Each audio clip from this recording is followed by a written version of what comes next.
മൂന്നാമത്തെ ദിവസം സ്റ്റാർട്ട് ചെയ്തു. ഇതാണ് ഞങ്ങൾ താമസിച്ച ഹോട്ടൽ. ഇതൊരു വുഡ് ഹൗസാണ്. ഇന്നലെ വന്നപ്പോൾ നല്ല രാത്രിയായിരുന്നു. അതാണ് ഇവിടുത്തെ വ്യൂ പോയിൻ്റ് ഒന്നും കണ്ടില്ല. രാവിലെ എണീച്ചപ്പോഴാണ് ഇവിടുത്തെ ഇത്രയും ഭംഗിയുള്ള സ്ഥലമാണെന്ന് കണ്ടത്. റസീൻ്റെ റൂമിൻ്റെ ഫ്രണ്ടിൽ തന്നെ ഇരുന്ന് ചായ കുടിക്കണ്ടേ. ഇങ്ങനെ പാക്കേജ് എടുത്ത് പോകുമ്പോൾ ഞങ്ങൾ താമസിക്കുന്ന ഹോട്ടലിൽ നിന്ന് തന്നെ ബ്രേക്ക്ഫാസ്റ്റും ഡിന്നറും ലഭിക്കും. നോർത്ത് ഇന്ത്യൻ ഫുഡായിരിക്കും ലഭിക്കുക. ലഞ്ച് മാത്രം പുറത്തുനിന്ന് കഴിച്ചാൽ മതി. ടൂർ ഗൈഡായിട്ട് വന്നത് ഞങ്ങളുടെ ഡ്രൈവർ തന്നെയാണ്. ഇവർക്ക് ഹിന്ദിയും ഇംഗ്ലീഷും നല്ലോണം അറിയാനും പറ്റും. ഹോട്ടലിൽ നിന്ന് കാർഗിൽ ടൗണിലോട്ടാണ് പോയത്. ഇത് ടൗണിലോട്ടുള്ള ഒരു വ്യൂ പോയിൻ്റ് ആണ്. ഫുൾ ടൗണും ഞങ്ങൾക്ക് കാണാൻ പറ്റും. ലേയിലെ പോലത്തെ ഒരു വലിയ ടൗൺ തന്നെയാണ് കാർഗിലും. കാർഗിലിൽ നിന്ന് ദ്രാസിലോട്ടാണ് പോയത്.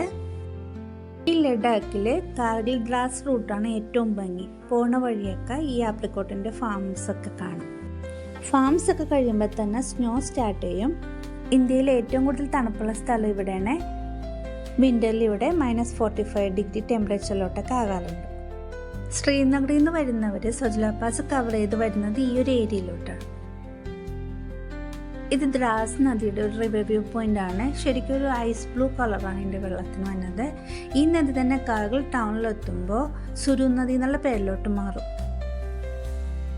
സുജ്ല പാസ് കഴിഞ്ഞ് ഫസ്റ്റ് വന്ന ടൗൺ ഈ ദ്രാസിൻ്റെ ടൗണാണ്. അതുകൊണ്ട് ഇതിനെ ലഡാക്കിൻ്റെ ഗേറ്റ് എന്ന് പറയും. ഒരു മെമ്മറി കിട്ടാൻ വേണ്ടി ഇവിടുത്തെ ചായക്കട കയറി ഒരു ചായയും സ്നാക്സൊക്കെ കഴിച്ചിട്ട് ഞങ്ങൾ ഇറങ്ങി. ഇവിടെ നിന്ന് നേരെ കാർഗിൽ വാർ മെമ്മോറിയലിലോട്ടാണ് പോയത്.